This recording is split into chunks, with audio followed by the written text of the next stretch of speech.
일촉즉발의 군사적 충돌 위기를 피하기 위한 해법을 놓고 판문점에서 사흘째 정말 사생결단의 각오로 담판을 하고 있습니다. 아직 합의점을 그런데 찾지 못하고 있는데요. 네, 그렇습니다. 긴박하게 돌아가고 있는 남북 고위급 회담. 어떤 내용이 오가고 있는지 전문가와 함께 자세히 짚어보겠습니다. 고려대 아세아문제연구소 남광규 교수 자리하셨습니다. 어서 오십시오. 네, 안녕하세요. 네, 남 교수님. 네. 지금 이번 협상이 좀 사흘째인데요. 굉장히 좀 이례적이에요. 거의 밤을 새서 협상을 하고 있습니다. 그럼에도 불구하고 쉽게 합의를 이루지 못하고 있는 이유가 어디 있다고 보세요? 이렇게 오래 하고 있는데 네. 내용은 단순한데 그 단순한 내용에 대해서 남북이 입장차가 워낙에 극명하게 갈려져 있기 때문에 합의를 못하는 것이죠. 수차 보도에 나왔지만은 우리는 이번 그 국면의 원인이 되었던 지뢰 도발에 대한 명확한 사과와 재발 방지 이걸 가지고 이제 요구하고 있는 거고 북한은 이제 이번 국면이 우리의 대북 확성기 재개로 시작됐다라는 점에서 대북 확성기를 끊어달라 이 두 가지 서로 절충할 수 없는 두 가지 이슈를 놓고 남북간이 지금 안 맞고 있기 때문에 그래서 지금까지 이제 계속 진통을 겪고 있는 것이죠. 예, 그러니까 기본적인 서로 간의 원칙을 아직 넘어서지는 못했다라고 보시는 거군요. 그렇죠. 그런데 원칙이라기보다 사실은 이게 선후의 문제죠. 그러니까 사실 이번 이 사태가 초래된 국면은 북한의 지뢰 도발부터 시작된 것 아닙니까? 사실 그 문제에 대한 명확한 정리가 되고 그다음에 이제 대북 확성기에 대한 논의가 돼야 되는 건데 지금 두 개의 의제가 동시에 같이 지금 양쪽에 대해서 주장하고 거기서 서로 타협을 못 보고 있기 때문에 지금 이런 상황이 온 것이죠. 네. 오늘 박 대통령이 수석 비서관 회의 때도 또 한 번 강조한 게요. 사과를 반드시 해야 한다. 또 재발 방지 약속도 반드시 해야 한다라는 원칙을 재확인했습니다. 그렇다면 지금 협상 과정이 좀 더 길어질 수 있는 거 아니겠습니까? 우리 입장은 정리가 된 것 같습니다. 이번에 박근혜 대통령이 그렇게 얘기한 거는 이제 우리 협상 대표단한테 일종의 지침을 가지고 확정 지은 것이 아닌가. 그렇기 때문에 지금 아마 회의 중에서도 우리가 내놓을 수 있는 어떤 그 얘기는 뭐 딱 정해졌다고 보여집니다. 지금 대통령이 제시한 그 범위 내에서 우리 입장은 정리되었는데 지금 북측 입장이 어떻게 정리되었는가 하는 부분이 관심인데 아직 그런 부분에 있어가지고 북측이 아직 그 정리가 안 됐기 때문에 아직 결과가 안 나오고 있고 또 어떤 그런 징후도 보이고 있지 않은 거죠. 예. 지금 이번 협상, 어제 오후에 이제 재개가 됐는데 벌써 이제 27시간을 향해 가고 있습니다. 지금 넘어섰나요? 27시간이. 그런데 이제 북한이 좀 다른 모습을 보이는 게 과거의 협상과는 다르게 보통 북한 그 협상에 임할 때 입맛에 맞지 않으면 바로 일어나거나 판을 깨거나 그런 모습을 보이지 않았었습니까? 그런데 이번에는 이렇게 지리하게 협상을 이어가고 있는 이유 어디에 있다고 보십니까? 이번 같은 경우는 뭐 두 가지죠. 북한이 이렇게 스스로 준전지상을 선포하고 48시간 이내에 철거하다 요구한 상황 속에서 우리가 그것을 따르지 않고 우리의 대응을 하지 않았습니까? 그런 상황에서 북측이 먼저 우리에게 대화를 제기해 왔다는 것. 이것도 사실은 좀 전례가 드문 예고. 또 하나 이렇게 오랫동안 시간을 끌면서 서로 의견이 맞지 않는데 북한이 자리를 박차지 않고 나갔다는 것. 이 두 가지가 과거의 남북 어떤 대화 협상 사례에서는 볼 수 없는 그런 새로운 모습이라 이렇게 볼 수가 있겠습니다. 그게 여러 가지 의제 중에서 그러니까 남북 간 주요 현안들 많았었습니다. 그동안. 오이사 조치 해제 문제라든지 또 NLL 문제라든지 이런 문제들을 협의할 때는 이 회담 중에 이 회담장을 박차고 나가는 경우가 많았어요. 그런데 지금 이 문제는 지뢰 도발과 또 이 확성기 문제예요.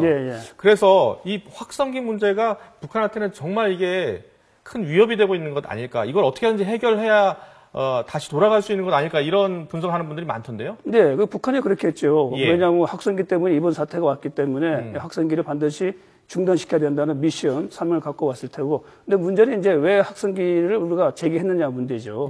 왜냐하면 북한이 지뢰 도발을 안 했더라면은 확성기를 설치할 이유가 없었던 것이죠. 그렇게 보게 되면 이번 회담에 있어서 의제의 선호에 있어가지고 확성기 재개 방송보다는 지뢰 도발 이것이 우선이기 때문에 이 문제가 사실 먼저 해결되어야지 확성기 재발, 확성기를 다시 방송한 것 이 부분이 논의가 되어질 수 있는 것이죠.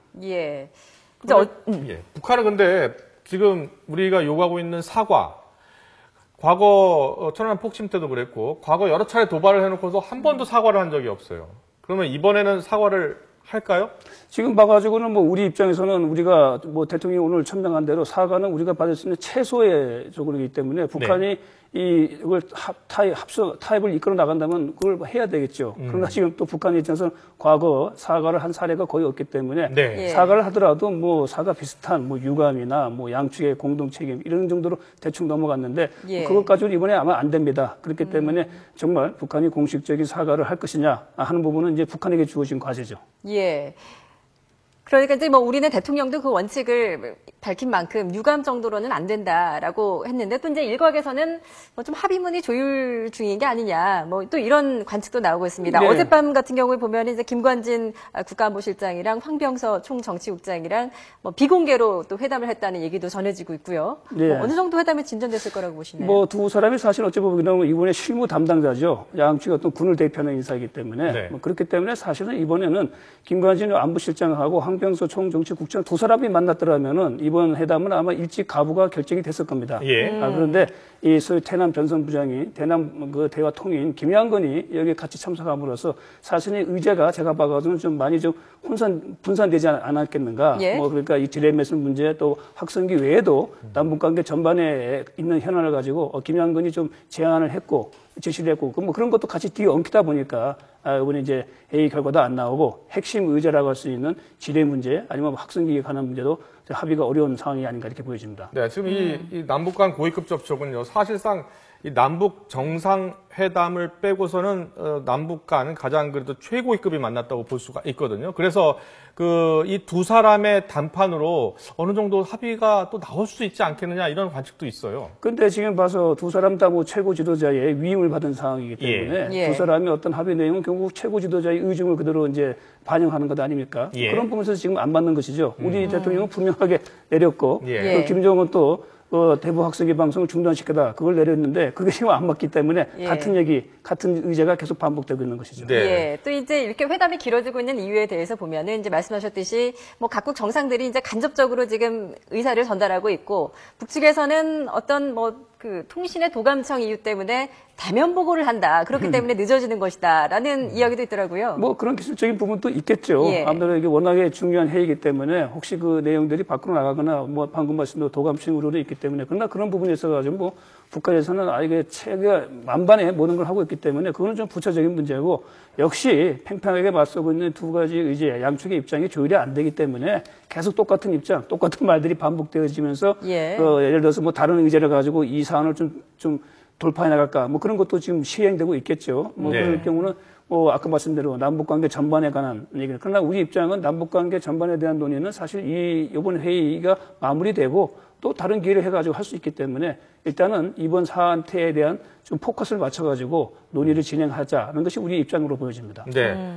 남 교수님은 어떻게 생각하세요? 어떤 묘안은 좀 없을까요? 남과 북이 동시에 목적을 좀 달성할 수 있는? 아쉽지만 지금 미화는 없고 지금 우리가 이렇게 된 거는 우리가 사실 우리도서 어쩔 수 없는 상황을 북한이 지금 만들어줬습니다. 예. 이번 사안이 아시다시피 지뢰 도발로부터 시작되어졌기 때문에 거기다 또 북한이 엉뚱하게도 이 사안을 가지고 준전시 상황이라고 선포하고 48시간이라고 하는 바람에 예고 시간을 또 던지지 않았습니까? 네. 그것을 살바가 좀 큰 실수를 한 것이죠. 그러니까 제가 봐서는 48시간하고 2시간을 앞두고 갑자기 북한이 이렇게 대화의 테이블로 들어온 걸 보게 되면은 상당히 북한도 48시간을 공헌은 했지만은 자신은 없었던 것이 아닌가 그런 점에서 뭔가 대화를 통해서 풀려고 했는데 문제는 그 대화의 내용이 우리도 지금 구속당하고 있어요. 그 예. 상황을 만족시켜줘야 되는데 그게 아직 만족이 안 되기 때문에 어려운 것이죠. 네. 예. 정말 이례적으로 이렇게 남북 간의 회담이 길어지면서 이제 이번 회담을 넘어서면 대화의 국면으로 들어서지만 이게 이제 만약 결렬이 되면 더 군사적 대치가 이제 깊어지는 게 아니냐 또 이런 분석도 있는데 북한이 어떻게 나올까요? 이 결렬되어지면 한 몇 가지로 예상할 수가 있습니다. 예. 지금 상황이 그대로 유지되어 있는 상황. 예. 두 번째는 이제 국지전적인 어떤 충돌. 이게 또 확대되어지면 전면전도 생각할 수 있겠지만 그러나 네. 지금 전면전 하기에는 워낙에 이 상황이 오픈되어 있는 상황이고 또 모든 어떤 그런 무장 정책이 다 지금 총출동되었다. 특히 이제 예. 한미 연합 전력이 가수적으로 증가되고 있기 때문에 거기까지 가기는 북한이 아마 큰 부담이 있을 겁니다. 예. 그러나 북한도 끝까지 자신의 주장을 관철한다고 한다면은 예를 들어서 뭐 또 국제전적인 도발이나 아니면 뭐 천안함 그 피켓과 같이 비밀리에 우리를 이렇게 또 타격할 수 있는 뭐 그런 가능성은 뭐 상존하고 있는 것이죠. 네. 네. 마지막으로요. 전승절 기념 행사를 지금 앞두고 있는 중국. 중국 입장에서는 지금 이 남북 간의 대치가 이 정치적 균형 행사에 방해가 된다고 생각할 텐데요. 중국이 어느 정도 좀 압력을 가하고 있다고 보십니까? 북한 측에. 그 부분이 이제 북한이 갑자기 대화로 들어온 그 네. 배경에 대한 설명이 좀 우리가 파헤치는데 지금 보통 이렇게 막 그런 상황에 한 2시간 앞두고 갑자기 대화 국면으로 전환됐다 그러면은 어찌 보게 되면 뭐 중국의 국제 세력에 어떤 그 좀 역할이 있지 않았는가 추측은 할 수 있을지 모르지만은 그러나 지금 한 일주 사이에 흐른 거 보게 되면 뚜렷한 증거는 없습니다. 예. 그리고 또 하나 지금 김 장관이 오고 사실 김 장관이 원래 왔다가 우리가 항병서를 요청해가지고 다시 항병서로 해가지고 오지 않았습니까? 예. 그 과정을 보게 되면 이게 어떤 중국의 조정이 있었다고 하기는 또 좀 어려운 부분이 있고요. 그래서 이 부분은 사실 사태가 어느 정도 종료되고 난 다음에야 짐작할 수 있을지 모르겠지만은 제가 미리 좀 뭐 제 예상을 얘기한다 그러면은 만약에 이번 그 회담에 있어가지고 중국의 역할이 있었다, 없었다, 여부를 판단하셨다면 만약에 이 사태가 잘 끝났다 그러면은 끝나고 일정한 시기가 지나고 난 다음에 중국 입장에서 예를 들어서 뭐 육자된 재개가 나오고 여기에 대해서 북한이 좀 호응에 나온다 그러면은 그때 이 시기에 중국의 어떤 역할이 좀 북한에 있었구나라고 짐작을 할 수 있을지 모르지만은 그거는 앞으로 미래의 일이기 때문에 예. 하나의 그 가정일 뿐이죠. 네, 알겠습니다. 여기까지 듣도록 하겠습니다. 고려대학교 아세안문제연구소 남광규 교수였습니다. 잘 들었습니다.